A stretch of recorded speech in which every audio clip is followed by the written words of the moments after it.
Hi, this is Ross Payton. Welcome to episode 2 of Megadungeon Meandering. Episode 3 is already on the RPPR Patreon, and episode 4 should be released soon. So if you want to catch up on this show, join the Patreon today. It'll help keep this show going and RPPR going. I have years worth of bonus podcasts, RPG scenarios, and full games, maps, and a lot of exclusive content on the RPPR Patreon. I also run online games for patrons every month. So check it out, but even not, enjoy this episode. Hello, this is Ross Payton with Role Playing Public Radio. This is Megadungeon Meandering, Parthenogenesis of Hungry Hollow, episode 2. In our previous episode, we talked about the front matter for the Hungry Hollow and the setup for this sandbox, small town survival horror scenario. And as the apiarists, the evil cult, think bees infecting the small town, and it's where are we gonna go? So and of course with me is my fellow delver Chris Cranberry Bog Hexer from our Savage Rifts campaign. As you see, it's me. I'm the guy. Yeah, returned for this. Yeah, now we're in the town proper, and we get to explore it in the town center. So this is where I think you really start, seeing with the previous 30 pages we looked at, you get to see now you can really get imaginative and start incorporating all this lore and mixing it up on your own. And the next 30 pages basically we're looking at the town center map. It's like numbered even. Mm-hmm. And like each one, I think each one of these things has at least one little nugget of coolness. Yeah, I really like the presentation of this book overall. We should talk about that first because there's a term in graphic design called horror vacui. Have you heard of this term? No, go ahead. Educate me. Horror vacui is a fear of white space, which is a common element in graphic design, or a common problem you see in graphic design. So you see it on billboards, advertisements. There's this line of pet food where every single thing is absolutely plastered with logos and text. And we've all seen this kind of stuff where every single square centimeter of a piece of paper is just has something on it. What's that dog food that Burt Ward, the old Robin character, Burt Ward sells his dog food. That's the one I'm thinking of. Yeah, there you are. Yeah, that's what I'm thinking of. Yeah, exactly. And in graphic design, that's a problem because it's the stuff you don't put on the page. It's like jazz, it's the notes you don't play. It's the stuff you don't lay out. And a lot of RPGs have this problem too, where they absolutely cram everything up. But white space tells us where not to look, and by telling us where not to look, it tells us where to look, and where it also the less text you have on a page, the easier it is to pick up and read and absorb. And so let me tell you, this book is an easy read in that regard. yeah. And I think that's because this is a book that is meant to be used at the table, right? It's a small book too. I think it's 6x9. It's a handsome little hardcover book, the little book, little cloth bookmark embedded in it. This is something that because the whole premise of this scenario is here's a whole small town and every building is statted out to some degree. And so the GM doesn't know which way they're going to go. The players can just go zig and zag any number of directions. And this makes it easy for you to adjust and reread the sections on the fly to be oh, you're going to this page.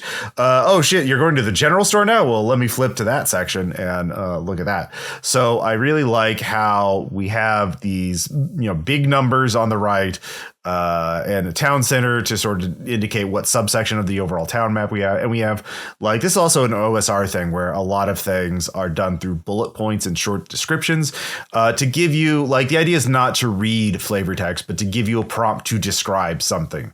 So and they have little icons like a little hourglass to indicate clues or useful things or points to think about. And I just noticed this book also has a really nice little hive background on there. So keeping the theme. I mean, you call it a hex crawl, and here we are. It's honeycombed. Yeah, exactly. So I quite like that.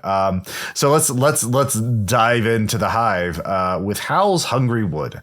Number 1, and we can see here it's the bottom right of the map. A 2-story double wide house built right on the road. Wood for sale. And so we have a couple of bullet points, dirt driveway, There is a shed in the back with a log splitter, 4 axes, and a shotgun. So there's loot here for the larcenous player characters. And then there is a family here. Hal, his wife, their 4 daughters. Hal is a C, which means citizen, which means he has not yet been infected. So this is one of the characters you can interact with, and also a potential victim if the players do meet him.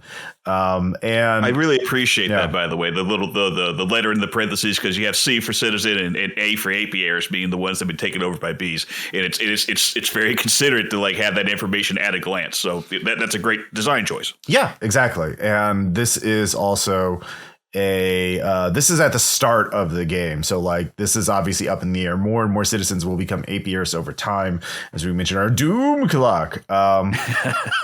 So House Hungry, this is like the standard, like these people are just like, please use us to escalate the stakes by having something horrible happen to us, is how I read it. Yeah.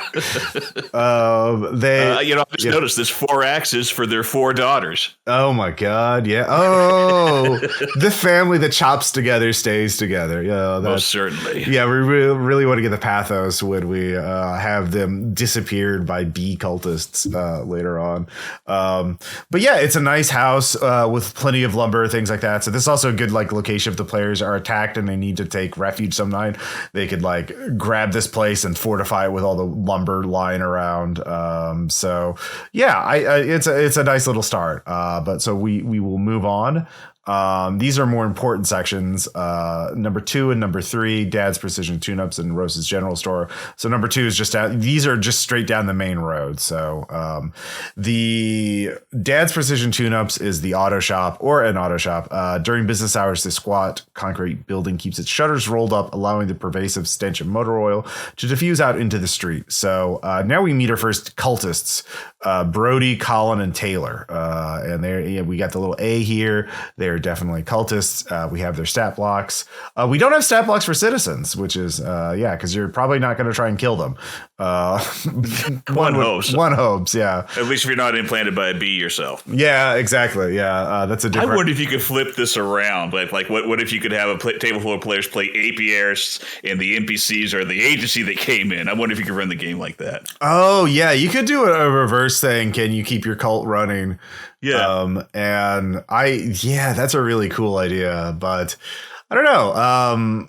That actually wouldn't take too much of a workaround because, you just flood it with bureau agents and investigators and outsiders coming in. And like, how do you deal with them all? And also like plucky citizens, too. I've always liked the idea of doing reverse things. Like I've done a slasher game where Syntopia, where the player characters were all bad guys being picked off by the Die Hard-esque action hero, and I know people have done that with like Batman or something like that. So playing the Rogues Gallery while Batman's taking everyone out. Brody, back to Dad's Precision Tune-Ups. Yeah, so there's an interesting clue in the back. There are behind the building. There's next to massive pile of tires. There's 3 storage containers full of dozens of disassembled cars. There's at least 1 license plate that matches a missing persons case. So the way this book works is it doesn't like spell anything out. It sort of gives you hooks that you're expected to add on to. So diligent player characters who are looking for, the Delta Green agent things. This is a prime clue. Like, aha, we have proof that people are disappearing around and they're being disappeared here, with these license plates or whatever. So, but we have Brody, the dad, and his son, Colin and Taylor. So we have the small town angry asshole. And he's covered Brody's large beard tattoos, and he's super like flies off the handle at the slightest, setback. And Colin and Taylor are just trying to please Dad, and they're jealous of the Wilkes family. So we have intra-cult fighting, which I like.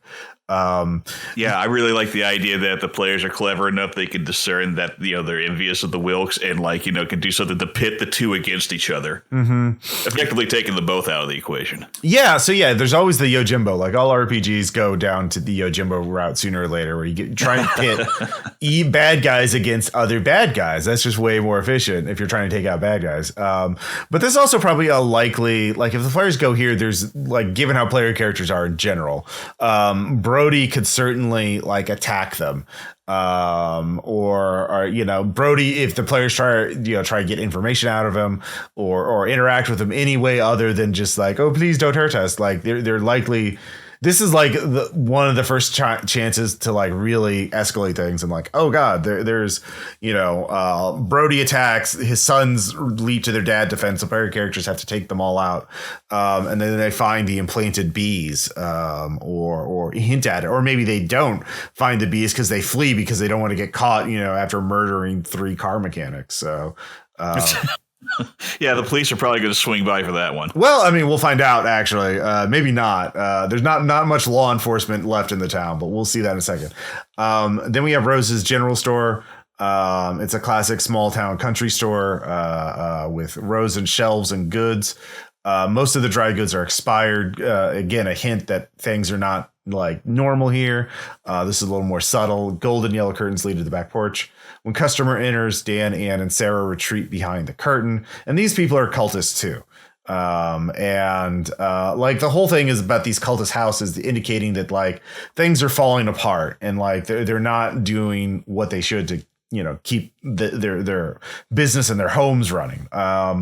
There's like a couple of details here that I think are just super good. So apparently everyone that runs the store here, Dan, Annie, and Sarah, and Eugene and Catherine, they all have bee themed uniforms.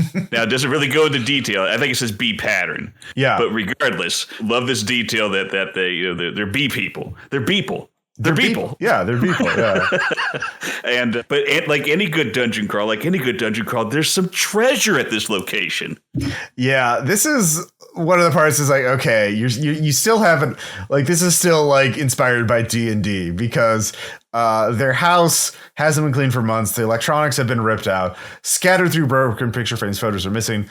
In the closet of the master bedroom is a lockbox with a gold brick inside. The key is under the match. The box is rigged with a poison needle trap. It's like, come on. It's trapped with a poison needle.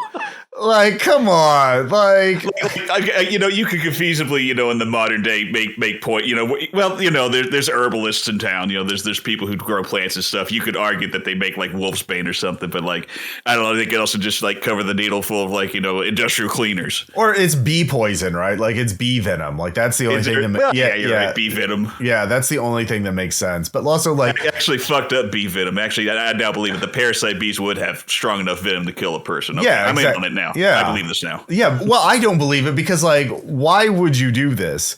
And that's their gold. Well, yeah, it's their gold, but they don't care about money anymore because they're going to like the God Queen is going to be born in a few days. Well, they probably cared about before they got taken over by the bees. Yeah, maybe. Yeah, this is their goal. This is their retirement fund before. Yeah, but like, then why would you rig a poison needle trap? Well, like I said before, yeah. Well, it is. That's why I like it so much. It's just it's so obvious. Like it's short of just being an actual wooden treasure chest. Yeah, that you have to roll check traps for before you. But like the engineer, like these people are not like mechanics or artisans or engineers. Like rigging a poison needle trap to open when you open the lockbox with the gold brick inside. That's not something you can buy. You can't go on Amazon and buy poison needle traps lockbox. You can buy a fireproof one. Traps. Yeah, you can buy traps. You can buy bear traps. You can buy. You can also buy wire and rig a gun to go off. Like shotgun traps, wire traps. I could believe, but like a poison needle trap, like that's there's some engineering. It's fantastic. It's a fantastic element. Yeah. Otherwise, it really emphasizes the mundane. Which as well as it should. Yeah. It's just like I would change that. It's like a fucking gun that goes off, or it's just it's just locked. It's just a bit silly, but whatever. And because like there's one thing, there's not much use for money in here anyway, like in this game. But I digress. Assuming you were running this like alongside a game, the agents would be able to take the gold with them to their next mission. Yeah. Next we have Briar. Yeah. But moving on, we have Briar Patch Diner, which is the every small town needs an old timey diner. And that is just across the road from the players live out their Twin Peaks diner fantasy. Yeah, well, they can't really do that here. One, we have great art here. Again, this sort of I really like this style. I guess it's watercoloring, and this sort of wet brush kind of technique. I really like it. It's very evocative. But it's not a little slice of heaven because this is a diner. The decor is right, but we disagree with the premise of this page. It's not a slice of heaven. Thank you. Well, because the thing is, it's run by the cultists, and the cultists have forgotten how to cook. Any food order is barely palpable as they don't know how to properly cook. There doesn't appear to be any food prep, and a close inspection reveals grime. And the stove isn't turned on, even when the diner's open for business. So you're getting cold food, and cold food that's going to give you food poisoning, basically. If you it's just like a huge red flag if the players go here and they see this, especially because behind the building is an old rusting dumpster filled with meat packages. That's got to smell. Yeah. And we have Anthony, dirty white chef's coat. Recently implanted, which has impacted his ability to cook. I would say remove his ability to cook. And this is almost like a too obvious red flag if the players go here. This is really fucked up. And she hides a poisonous knife, which again I assume is bee venom. And it's just no player is gonna eat this if you eat I'm going to have, hash browns and some bacon and, pancakes. And you get there, they can't even make pancakes because they don't have a stove. They can't you get congealed pancake batter and, chopped up. The hash browns are still frozen. The bacon is limpid and cold. Yeah. Yeah. It's uncooked. It's just, or if it was cooked before they turn into cultists, it's gone bad. It's been, so this is also probably players would go here, get the food and be immediately leave. Or if they investigate, this is one of those tipping points where the players go from investigating things to fighting cultists. But even if they attack or run away from these cultists, if they, let the cultists live, the cultists will report oh, those outsiders know something's up. We should get them tonight. This could escalate things pretty rapidly. So, it's, maybe the player characters decide not to go in this public place. It depends on when they go. But it's a big red flag that something's off. So, but I like it. Again, I wish it wasn't quite. I wish he could cook somewhat just badly, and then you have that plausible deniability. Maybe he's just a really bad cook, Yeah. I don't know. Something to think about. But moving on across the street from there, again, Building 5, which is just next to the general store, is the Family Health Clinic. I'll zoom in on here. So we have Howl's Hungry Wood, then go up the street, the auto parts store. Then Rose's General Store, then the Briar Patch, then the Family Health Clinic. And let's take a look at it. So it's a large building with matte metal beams framing floor to ceiling glass windows. Starkly modern architecture. Stands out against the rural decay. It is. And then the doctor is still a citizen. It has bright, it's the doctor's backstory is very good. I think, there's a great job of explaining, why the building, why it stands out, because he basically had to he according to this, the former owner of the building had sold to for pennies on the dollar. And immediately he almost had to go to outside investors to keep the place up. And now he's got predatory lending.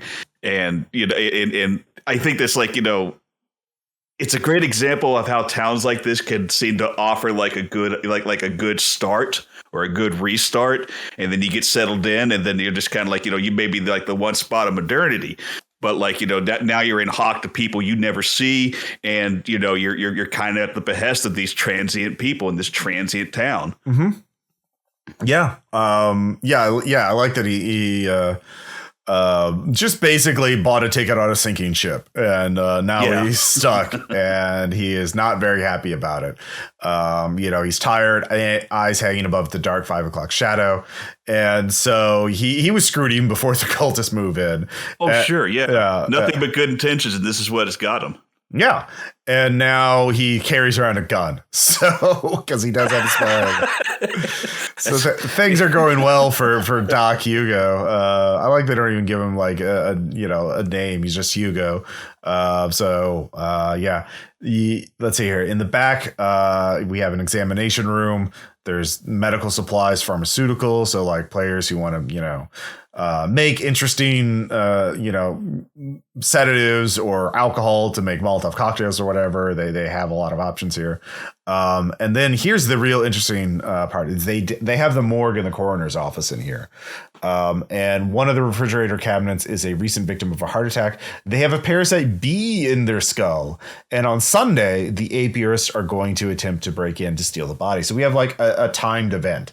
And like video games do this too, like certain games. I remember like Deadly Premonition and like a lot of games, you have to be at this certain spot at this certain time in order to see this special thing. But if you do, you get to interact and it's a very cool little event. And so this is something I would definitely try and steer my players into. Because like Hugo is a great way to give them clues and exposition. Yeah, there's something weird, man, going on. And like I would have the doc feed them clues indicating to places I would want them to go to. And it's also good because, this reinforces the idea that these are not necessarily static locations, even though we are in a transient zone. Yeah. And the watching the cultists at night. I mean, it's also a small town. The players, if they're just patrolling around at night on Sunday, they could just encounter the apiarists on their way to the clinic or I would have the player, depending on what the choices they make, make an alertness check. You hear someone kick open a door nearby. It sounds like it's coming from this direction. You go there, you can see the door's been kicked open in the back of the health clinic, and probably maybe even like have Cody, Taylor, or Brody, Colin, and Taylor are the ones doing this. They're the ones trying to show off the Wilkes family that they're going to do, because they don't specify who's going to be stealing the body. So especially if it's someone the players have already encountered and kind of suspect about, like those are going to be the body nappers, the grave robbers. So that's a good way to wrap it back in. Yeah. But then we have the police station, so we get to find out how's law enforcement handling this crisis. So it's an imposing metal building with a detached garage space. There's graffiti that hasn't even been painted over yet. Instead of protecting and serving, subjugating the Hungry Hollow communities. Hell yeah. Yeah. And the speaker to power, or buzz to power, as it may be. But it's a huge tell. You see graffiti that hasn't been like what police force is going to let graffiti stand out like that? Because there's just one cop now, Officer Stafford. There's let's see here. Officer Stafford is tall, in his mid-50s.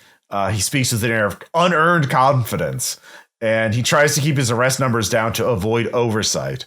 So he's still a citizen though, but he's suspect as hell.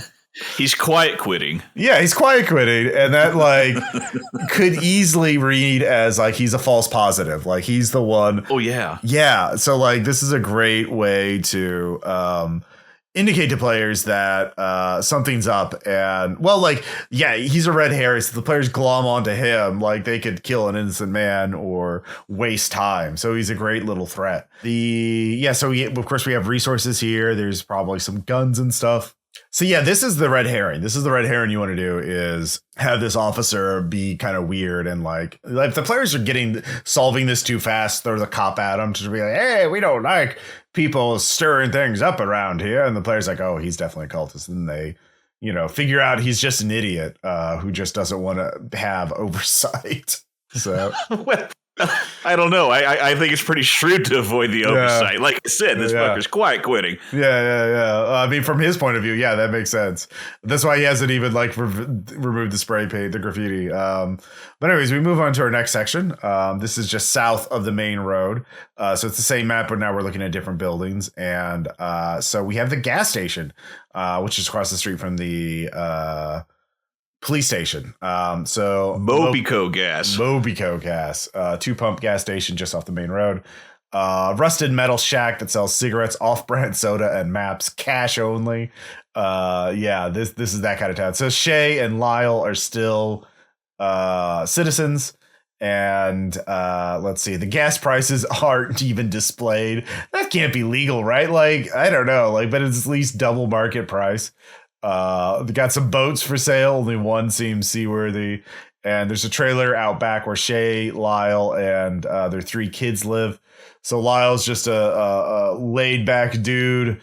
And his wife is a little more suspect of people. And Mrs. Scene, Father Ramsey, and services. So these, again, like the first family we met, the Howells, this is like citizens that you meet and are like great future victims. Especially because they have 3 kids. You know? That's a compliment. You're going to be a great future victim. Oh, yeah. Yeah. The players are really going to give a shit about you. Maybe have a nice little role playing scene where they say, meet your kids and like, these are nice people. And then your trailer is just going to be like the doors kicked in and all of you are missing. There's blood stains and people are like, what happened to them? And yeah. Have a real Max Payne moment. Oh, no, not the Max Payne moment. Then we have the mortuary, which is its like own little mini dungeon. So it's just one big building, but there's multiple sections described within it. And of course the graveyard. So it's a small compound attached to the graveyard. The main drive weaves among the gravestones. And Miguel, who is of course a cultist. Let's see here. His position lets him dig up graves to harvest flesh for the hive. So like, they don't even care if it's been embalmed. Like, meat's meat. Like, they don't give a fuck. Like, that's how bad these guys are.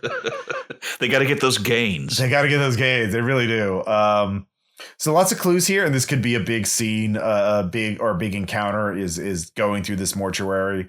And there's also Donnie, who's been just a biker who was passing on his way and got, and now he's just been hanging out, being a cultist ever since. I got a question about Donnie here because in his description it says a less than legal biker tattoo on his bicep, and what I want to know is what does an illegal biker tattoo look like? This is such a bizarre description to me. Are there tattoos that are illegal? I mean, probably. Like I would taste. I agree, but yeah, I would take it to be like it's a gang tattoo, and it's the kind of thing that would get you in trouble in prison. Like they see this and like you're going in solitary or you're going in, this restricted area because we know you're a gang member because you have a gang tattoo. I don't think it's like illegal per se, but like, yeah, it's that's my reading of it. He's a gang man. He's in a biker gang, or he was until he got turned into a cultist. I have a new family now, and so the admin building, nice little descriptors again. Faded blue carpet dissected by 3 poorly maintained cubicles, and 6 uncomfortable chairs flank the front door. Only 1 cubicle shows much use. Clues, logs show the plots have been assigned, but no bodies have been interred in the last 6 months. So he's not even bothering to fake the documentations. He's just like, I'm not even gonna like, oh yeah, we definitely interred a body here. It's just no one's gonna check. Correlates with all the dead bodies that you find at these locations anyway. So yeah, very obviously no one's getting buried. Yeah. In the back is a garish pink bathroom. I love the 70s decor theme. Buzzing with fat flies. The trash can is filled with packaging and wrappers for ground beef. You can probably smell that outside the door. Like you can probably for sure. Yeah. So ground beef already has an odor. Yeah, especially if it's been like the packaging has been left there at room temperature for God knows how long, for weeks. It's got to be bad. So the graveyard, twisting walkways weave between the tombstones. Many of the graves have turned soil with little to no grass. Close inspection shows every plot from the last 10 years has freshly disturbed soil. That's a great clue. That's something's really bad going on here. Like this is... Ooh, I hope the players go to the mortuary so I can really creep them out with that. I mean, maybe this is also now thinking about it, this is the kind of thing. This is kind of like a dungeon crawl where like all these places, depending on how much noise you make, you could take out the people at these buildings and there's not going to be necessarily a response. Like even a gunshot or two, probably Officer Sanford is going to be like, they're just target shooting in town, city limits. I'll deal with that later. Like he is definitely going to be ducking his duty. Oh yeah, for sure. So you could take out these two cultists without too much problem. Cause they're definitely like only, I would imagine most of these cultists are only giving the thin veneer. They're like, see, everyone probably has their own like threshold of like, can I kill this guy and eat him for the hive? Like tempting the apiaries to eat your neighbor because he won't stop dumping his leaves in your yard. Well, yeah, or the pesky outsider coming to ask questions about the mortuary. Like, I think I could eat this guy. So. Yeah, the go may be thrall. Yeah, exactly. So the viewing room is a separate building with white pillars out front. The faded curling pamphlets are for a funeral. So yeah, there's a wreath of rotting on the wall. Like they just had the last funeral 6 months ago, and they just haven't done any funerals since. But that's like it should be immediately apparent, and that's like a really bad sign because the mortuary is probably the only stable business in the fucking town. Like, yeah. Let's see here. The morgue, a brick building with thick double doors, and the back section houses a large steel cylinder cold storage room. Inside are two decomposing corpses. They've been dead for at least years. So yeah, they're digging up old corpses. I would probably put in some more clues like bones that have been with bite marks on them or something like that. I mean, maybe they would probably get rid of those. And then there's a motorhome parked in the back next to a sun-bleached hearse and a battered motorcycle. The RV is cluttered and filled with open beer cans and a barely single sip taken. Fridge is full of meat. I imagine they have to go to the next town over on meat. They probably have meat runs. Like they just use whatever cash they have and go to the local grocery store and just empty out the meat section with whatever discount meat they can get.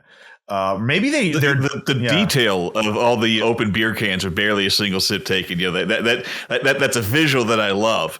But it's also, you know, I kind of have a question, you know, why is that? And like, you know, is it like that, you know, whoever stays in here, if it's Donnie or someone else, is it like, you know, they've been recently changed, but they still have a habit of trying to drink, but because, you know, they got the bee implanted in them, the bee doesn't want any beer, it wants meat. And it's just like all these open beers is just him trying to get back to that single shred of humanity where he enjoyed drinking, but he can't do it anymore. I think it's that. I think they like the open means he tried it and he couldn't do it. Maybe that one went bad. And it's just like this whole process of like realizing you've changed and you're trying to deny it and trying to get back at being who you are. Like maybe it was Donnie who was drinking it and then like couldn't finish any of them. Probably. So bees more effective than AA. Oh God. Yeah. Ugh. Don't like that. And let's see, the trunk of the hearse contains a couple of muddy shovels, great touch. And then we're moving on to building 9, the mayor's house. And here we have another pivot of the entire scenario, which is Mayor Garland, because he's the authority figure. He's still a citizen. And he's like, here's like a good quest giver, right? He's the one who's like, hey, you look trustworthy. Help me investigate the town. He's the one, in fact, who hired Henry and Don, his war buddies, to help him investigate this. So he's got a wife, 4 kids. Everybody here has a lot of kids. Jesus, they're all fucking very fertile in this There's town. not a lot to do in these towns. And so Mayor Garland's been running his own investigation. He's taken paperwork from other buildings and is looking through the town records. There's also an assault rifle sidearm in the master bedroom, so he's armed. And there's gold bars, blank passports, and an unregistered silenced pistol in his garage. So he's like fucking tactical too. Yeah, that basically means he's ready to escape at the drop of a hat. Yeah. And he's also wrong on a lot of who he thinks are in the cult, which I love. Like he thinks Rua is, which is not true. We'll see that in a bit. The lieutenant, I think, or the Mrs. Yeah, some of these people, Father Paul definitely is. But officers, we just saw, is still a citizen, but he's just shitty at his job. So, it's great. Then we have the Mitchell's house. You know, yellow police tape flaps in the wind. And they don't really explain what happens, but like 2 men and their kid have been taken by the cultists is sort of the backstory here, I guess, the implied backstory. And then their cat is one of the few pets still seen in town, and it hisses at cultists a lot. Like, obviously, little guy is the foundation of the scenario. The players find this little cat, and they're like, "I will die to protect this little tuxedo cat." And because he's also a bee detecting cat. They're Yeah, gonna it's a put him in bee- a little yeah. tactical vest and bring him along for the ride. Yeah, exactly. That's I know. Like any group I'm running is gonna like make him their mascot, their leader. Actually, so yeah, that's pretty good. You got a church. Another big. There's gonna be a whole scenario or a whole session dealing with the church. We have no more lovely art here. Look at it. It's very nice. And let's see here. Father Paul and the gardener are both cultists, as we see. They're both apiarists. It's a traditional small town church, whitewashed church. It doesn't specify what denomination it is, which is fine. There's so many. Just a lot of players don't even care, though. So I don't think it matters. So we have a courtyard outside. See, it's its own little dungeon, too, because it has its own little map. We have the grounds and we have multiple rooms are described in here, which I like. So the courtyard, Ali, the gardener, patrols. He always appears very busy, does very little actual work. And he's just kind of there being a weird little guy. And so he's a good. It's interesting, like we saw like stat blocks for back at Dad's shop, but the other APIs have not also had stat blocks, So I kind of, how would you handle it if an encounter turned violent with Ali? I think there are generic stat blocks for him. I mean, Ali's elderly and he doesn't have a weapon, so I don't think he's that much of a threat.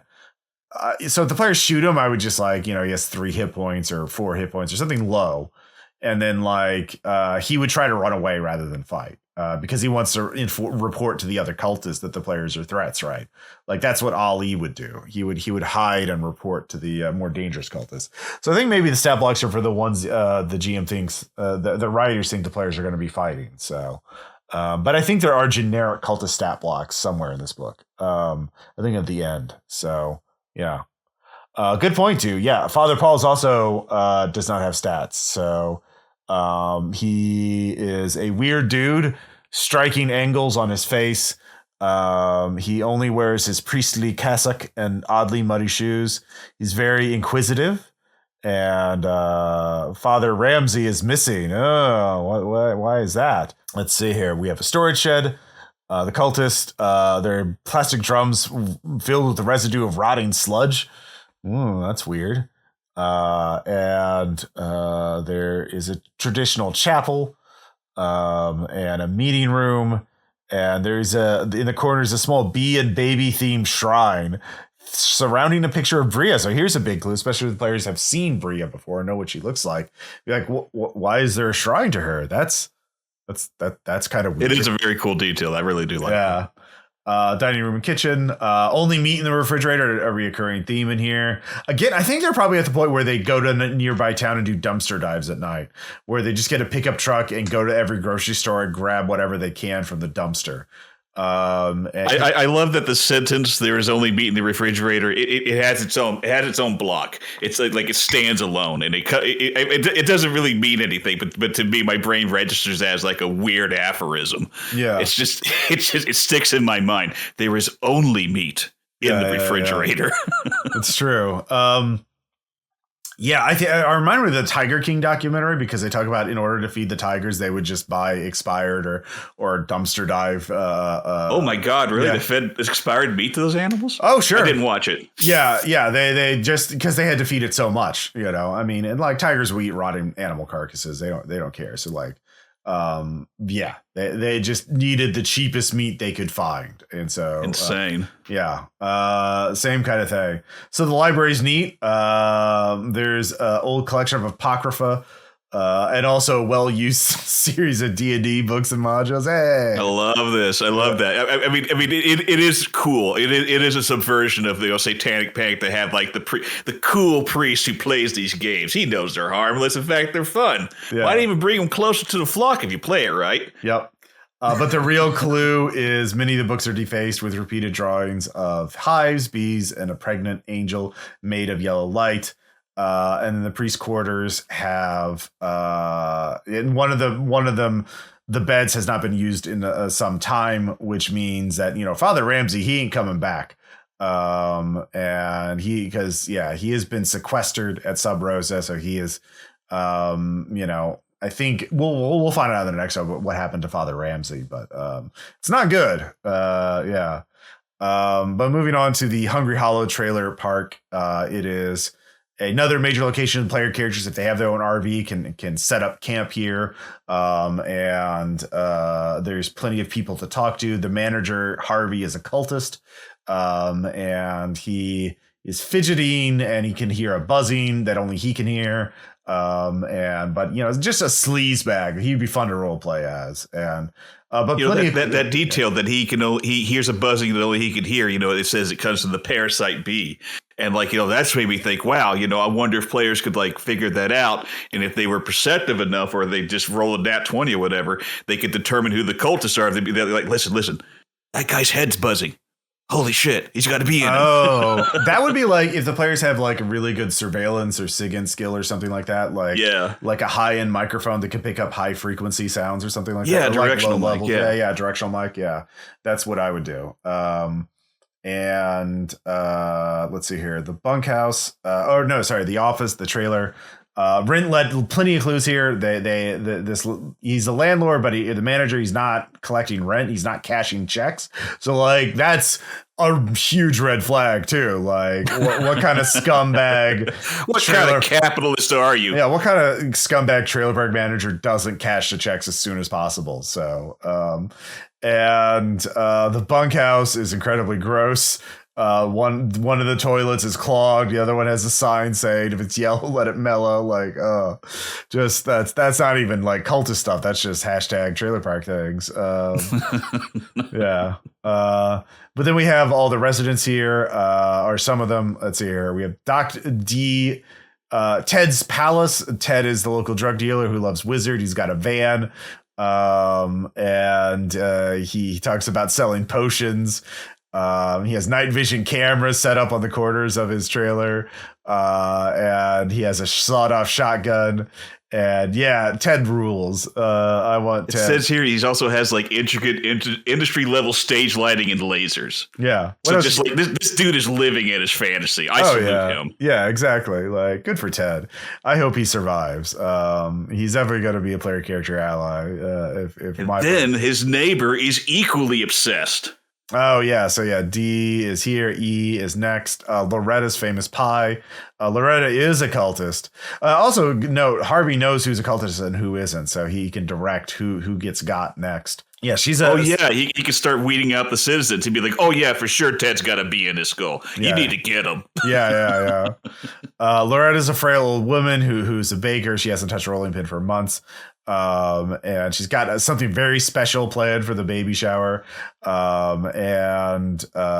Let's see here. A small notebook is crammed with logistics diagrams and charts and surface of baking a 6-foot diameter.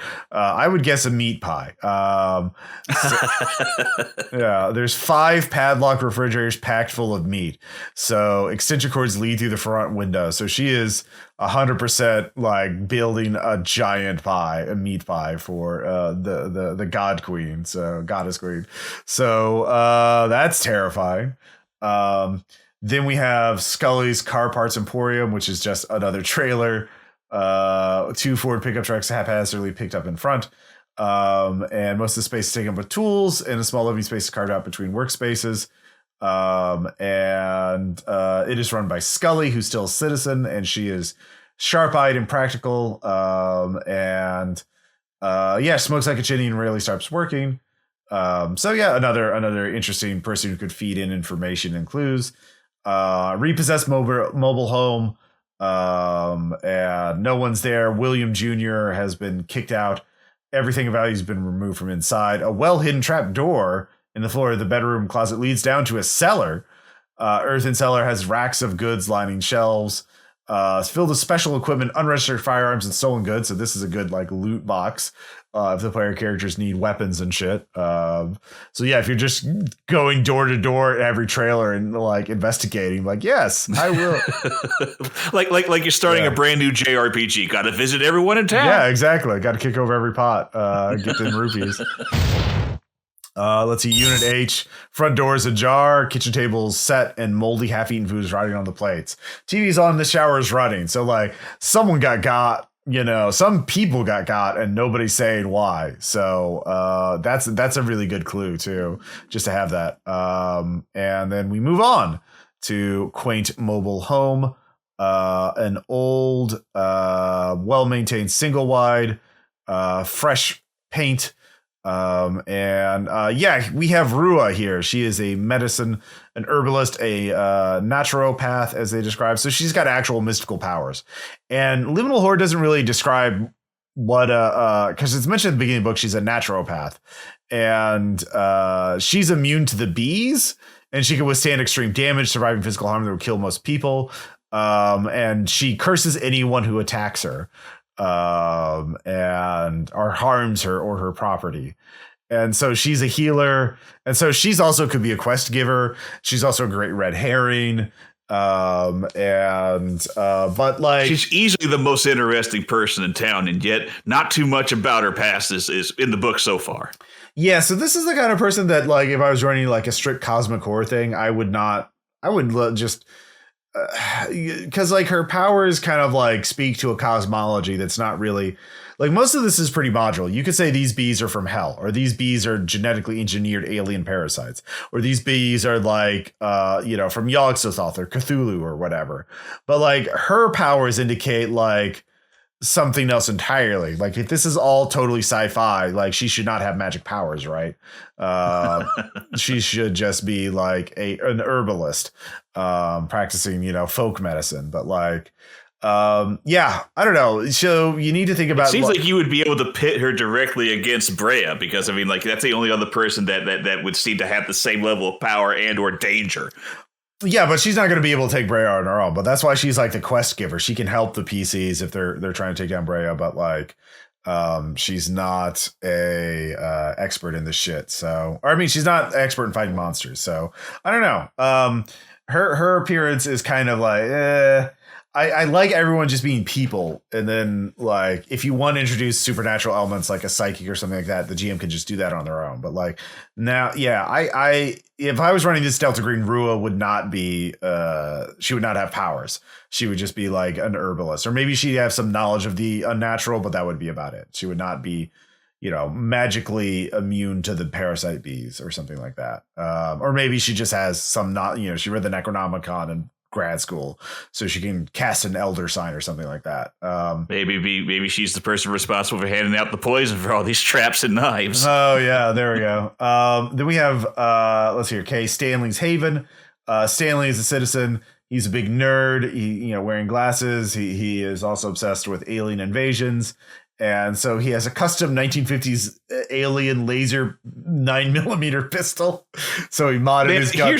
Yeah. I can't believe they didn't make that one of the resonant artifacts in this game. Oh, yeah. A box cutter. And if you got these steel spikes that seal portals, I mean, like, clearly you need to make the alien toy a freaking artifact. Yeah, that's true. But also, let's not forget, Stanley is Ted's ex-lover, which we talked about last episode.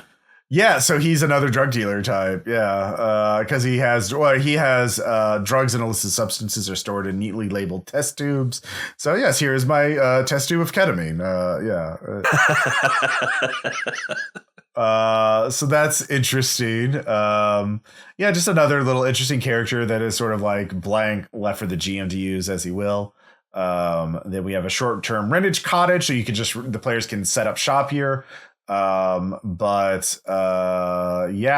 you can that's where you Airbnb, I guess. And then Unit M is unlocked.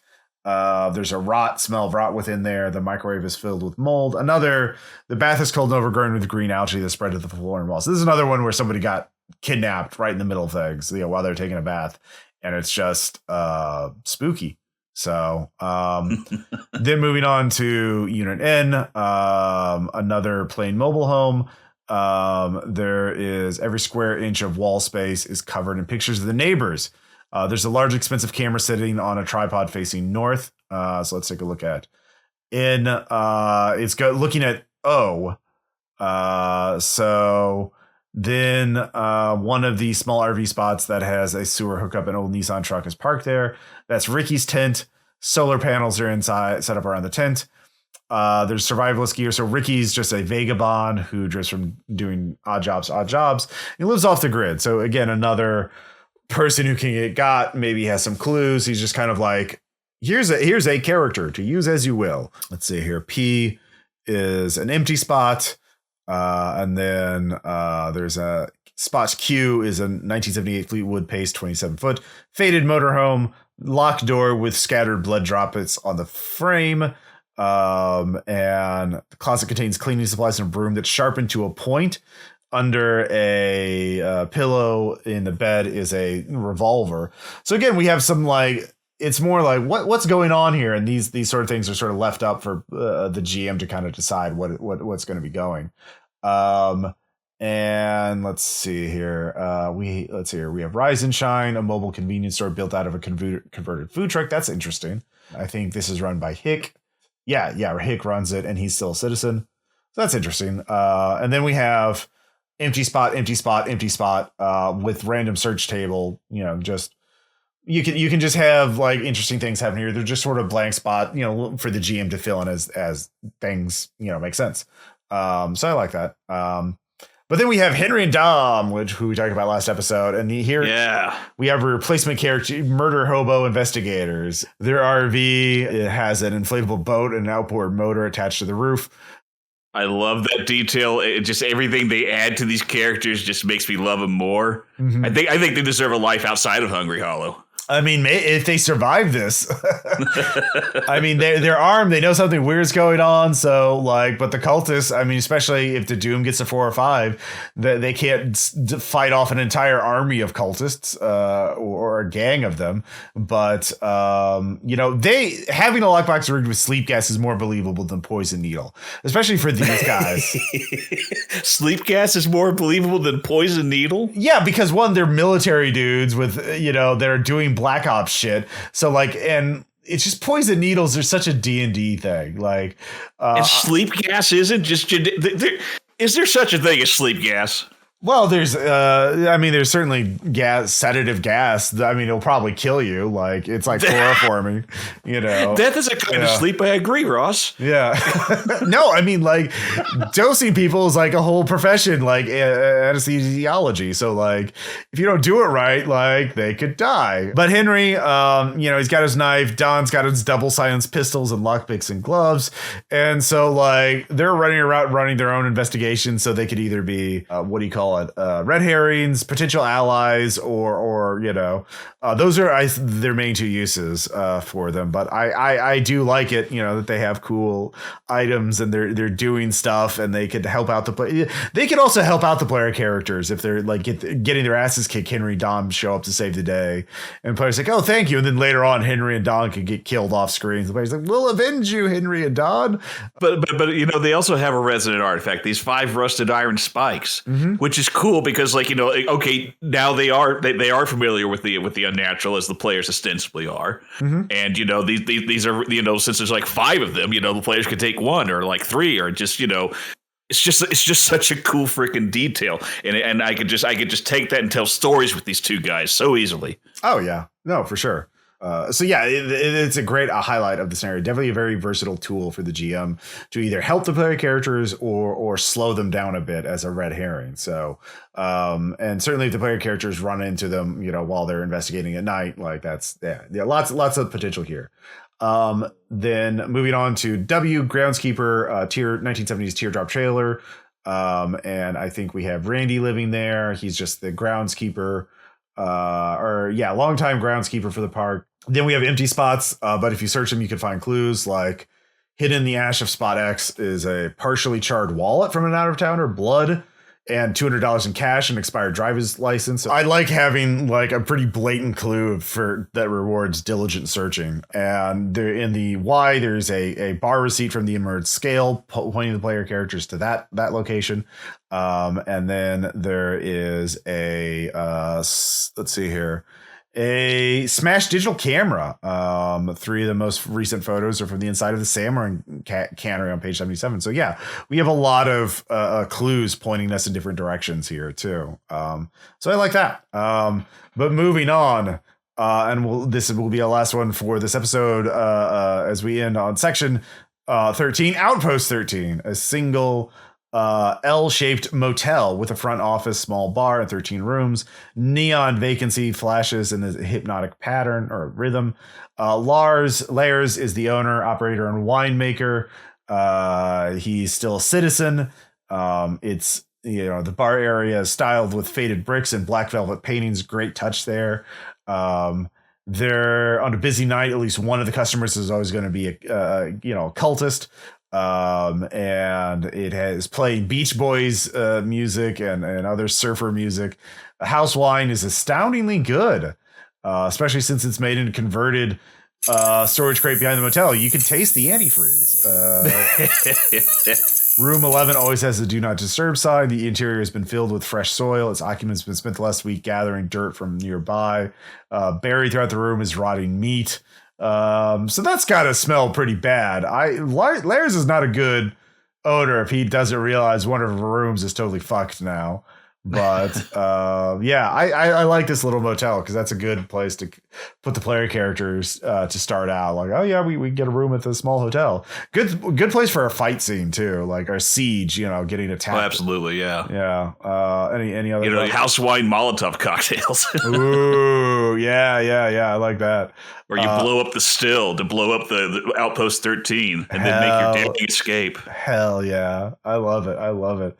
So we'll end here with this episode with Outpost 13, but it sort of paints a picture of this small town in the process of being corrupted by the cultists. But there's a lot of there's a lot of white space, a lot of blank space for the GM to fill in their own touches and to adjust things on the fly. So I quite like that. And yeah, any other final thoughts, Chris, before we go?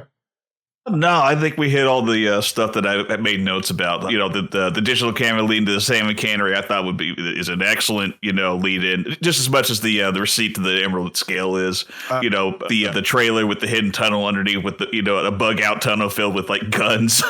Oh yeah. There's no details, but if you really wanted to rope the player into interacting with a particular NPC, you could make it where like that's their tunnel. There's evidence that it belongs to them, so they can go consult that person. Yeah. And they don't explain everything. They don't explain who, like, at least at this point, like they leave these blank spots for you to fill in this backstory that makes sense for your game. And most of these things, like if anything, like if I was running this again in Delta Green, I would get rid of Rua or change her so she's not supernaturally powerful. But other than that, I quite like it. Well, thank you all so much for listening. Be sure to check out Operation Kill the Pac-Man on YouTube. We'll have a link in the show notes for Chris's excellent little video game essays. And we'll talk to you later and stay hungry in Hungry Hollow. Stay hungry. Yeah. All right. Bye. Bye.